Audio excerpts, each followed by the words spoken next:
যেমন আমরা গিয়েছিলাম কলকাতাতে একটা ছবির গান করতে, মানে তিন কন্যা ছবির গান করার জন্য, রেকর্ডিং করার জন্য। সেখানে যে আমরা গান করার জন্য মান্না আলম খান সাহেব ছিল আমাদের মিউজিক ডাইরেক্টর, উনি সঙ্গে গিয়েছিলেন, উনি গান করছেন। একটা গান করব আমরা, যে গানটা মানে তিন কন্যার ছবির মেইন গান, টাইটেল সং। সেই গানটা করার জন্য আমরা হেমন্ত মুখোপাধ্যায়ের কথা চিন্তা করেছিলাম, যে শুনলাম উনি অসুস্থ। তখন আমরা মান্না দেকে দিয়ে গানটা গাওয়ানোর চেষ্টা করলাম। আচ্ছা, কিন্তু সবচেয়ে মজার ব্যাপার হচ্ছে সেদিন স্টুডিওতে মান্না দে গান গাচ্ছে আর আলম খান ঘামতেছে। কেন?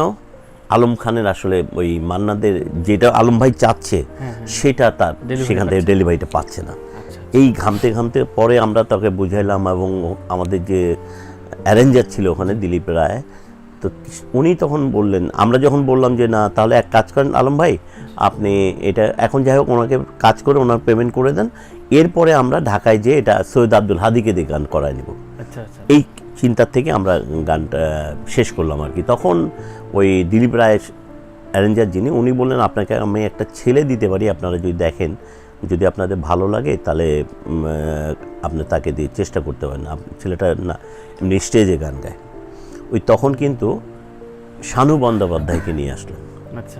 নিয়ে এসে একবারে গান রেকর্ডিংয়ে যে একবারে সে সালাম টালাম করে গান গাইতে উঠলো, আমাদেরকে সব পা ধরেই সালাম করলো, আমাকে শিবলি ভাইকে আলম ভাইকে করলো, এবং একবারে আমরা সবাই সন্তুষ্ট হলাম এবং গানটা সুপারহিট হলো কিন্তু বাংলাদেশে আসার পর।